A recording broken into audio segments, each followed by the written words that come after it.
It gives me great pleasure to introduce Mahlon Mitchell, the president of the Wisconsin Firefighters.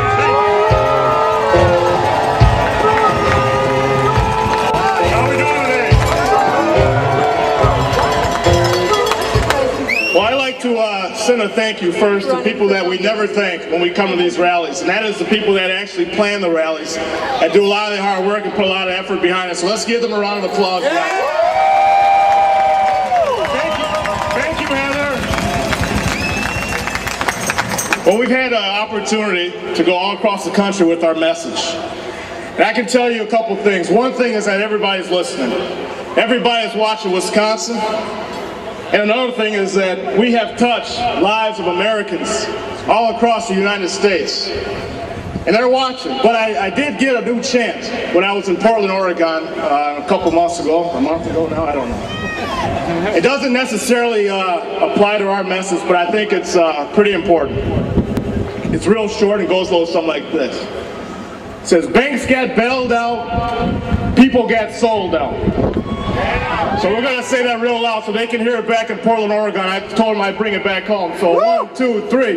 Banks get bailed out, people get sold out. Banks get bailed out, people get sold out. Banks get bailed out, people get sold out. Banks get bailed out, people get sold out. Banks get bailed out, people get sold out. All right. Very good, very good. So I'm going to keep it real short. We've been asked to keep it brief. We know it's cold out here, so I only have 2 questions. My first question is, what is the role of the union? Well, I'm going to tell you. The American dream.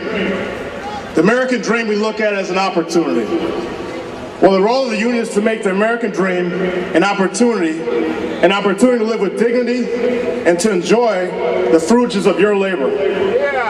We're asking for appropriate pay for hard work, affordable health care for us and our families, the ability to buy a home, the ability to send our kids to college, and to live decently in a retirement. These are the values that we fight for, and these are the values that we fight for in the union, each and every one of us here today.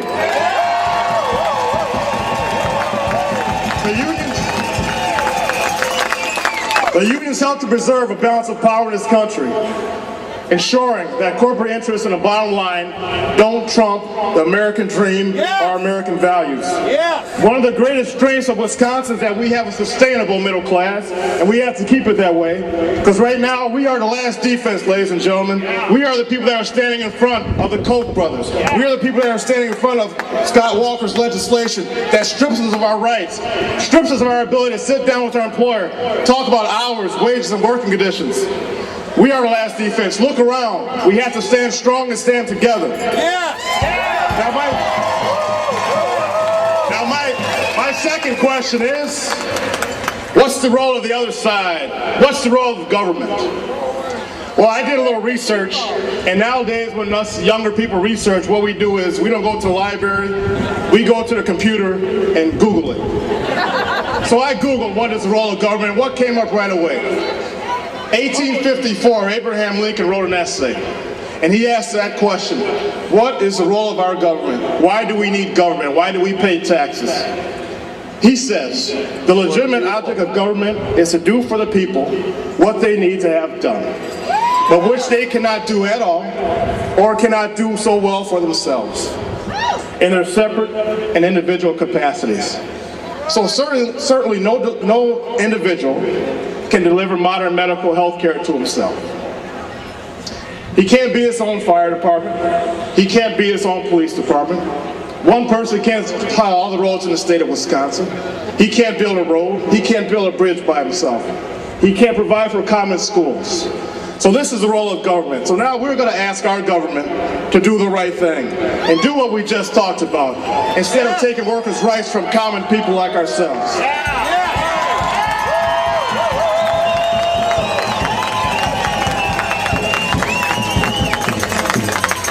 What does our government trying to do right now? Or what is the state of Wisconsin Republicans? And I don't even like to call them Republicans. There's something farther reaching than Republicans. Because Abraham Lincoln was a Republican. Abraham Lincoln was a Republican. These are Republicans that we're dealing with, ladies and gentlemen. This is a whole new fight. Something we've never seen before. These are radicals. Right now they're trying to eliminate our voice, desensitize us, discredit us, and defund us. We can't let that happen because this is an attack on the way of life. This is an attack on our power. I heard a term the other day in Baltimore last week. It was called the pornography of power. Yes. That's what we have going on in our state, the pornography of power. Right now, 1% of the nation controls 42% of the wealth. The pornography of power. And they want more. They don't want just this, they want more than what the 42%. Many compare our movement right now to the civil rights movement. Many compare it to that. But if there was one critique of the civil rights movement, it was that they became somewhat complacent. And they became complacent with the many victories that they won during that day. Brown versus Board of Education in Topeka, Kansas. Voting Rights Act of 1964 and 1965. Now these were all important pieces of legislation. There are other important pieces of landmark legislation that got us to where we are today. But they stopped taking it to the streets. They stopped doing what we're doing right now and rallying and letting them hear right behind us in our house what we want. And not what we asked for, but what we demand. Now maybe they stopped taking it to the streets because there was no need for those type of tactics anymore. Maybe it went from the streets to the courthouse. But they stopped having sit-ins. They stopped going to restaurants, sitting there, making their voices heard. Well, I gotta tell you, I think maybe they lost their sense of moral outrage and their sense of anger. But I'm here to tell you today that we have to reclaim our moral outrage and our righteous indignation because this is our time and we are the fight of our lifetime. This is our time. Because this is our time. And the role of the union, lastly, is for us to organize. We went from organizing to servicing. We need to get back to organizing and take care of our people. We have to keep the pressure on. And we have to keep the pressure on and let them hear us. We got to make sure that AFSCME, SEIU, AFT, WEAC, firefighters, police officers, UAW, we all stick together and we bind together.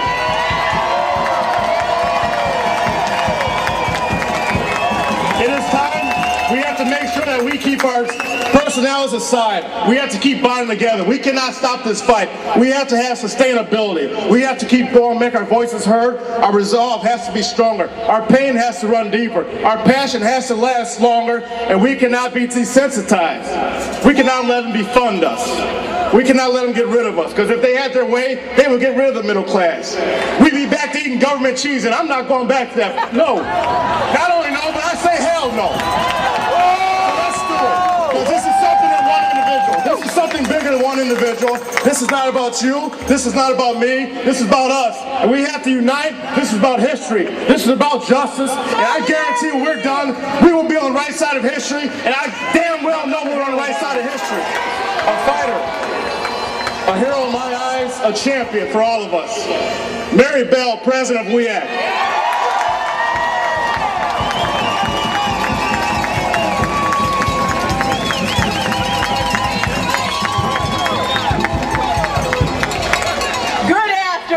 You look marvelous. Well, Wisconsin, we are still here and we are waiting to be heard. The folks in charge back there said that you would get tired. They thought when we went home to take the fire back around the state of Wisconsin that we would give up.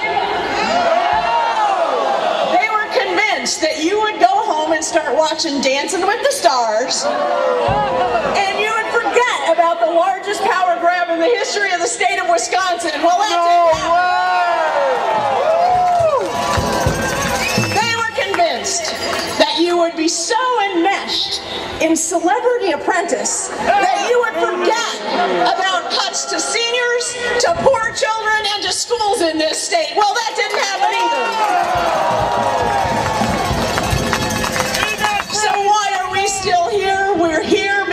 no matter what kind of security they put on it, this is still our house.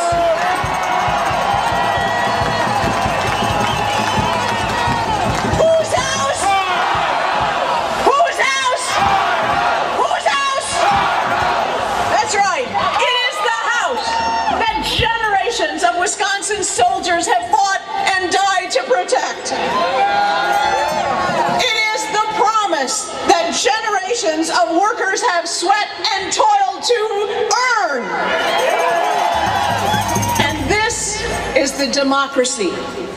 The democracy that generations of Wisconsin parents and students count on protecting their rights. It is not the democracy reflected by Governor Walker's extreme budget. Wisconsin's democracy has values. It values working families. It values those in seniors, those who are poor, those who need our assistance, and it protects them. It gives workers a voice in their workplace. I'm an English teacher. I read Governor Walker's budget. I read it again. I tried to withhold the red pen, but Governor Walker's budget gets an F.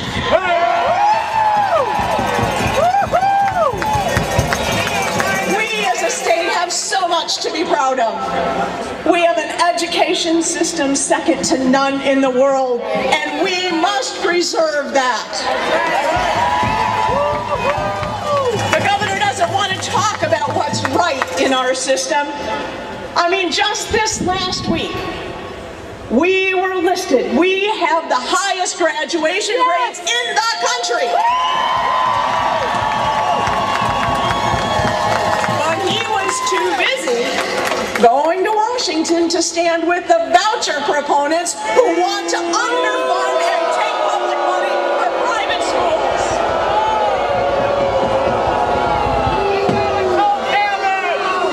That's backward thinking. That is not Wisconsin, and we will not let it happen. We are here because we recognize we have a once-in-a-lifetime opportunity to stand together as never before, to build upon the basic principles of Wisconsin's democracy. We have the power to be active. And as so many of our speakers today have said, it is not just here in Madison. It is even more important as we move to June and to July to take it out to our communities, to be part of those recall elections and make sure that our Senate reflects the democracy that we know Wisconsin deserves.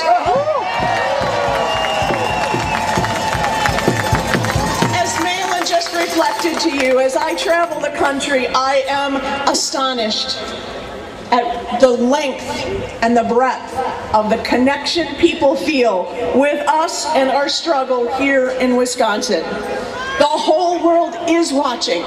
They are watching what we do, and they are begging us not to give up, not to stop being active, and not to let things like this budget go through without our citizens knowing and responding and saying, not in Wisconsin. Not in Wisconsin! It is because of everything that you continue to do, and because of the wonderful creativity and strength of working families across this state, we will prevail. We will not let this go unnoticed. Thank you for being here today, and thank you for your fight.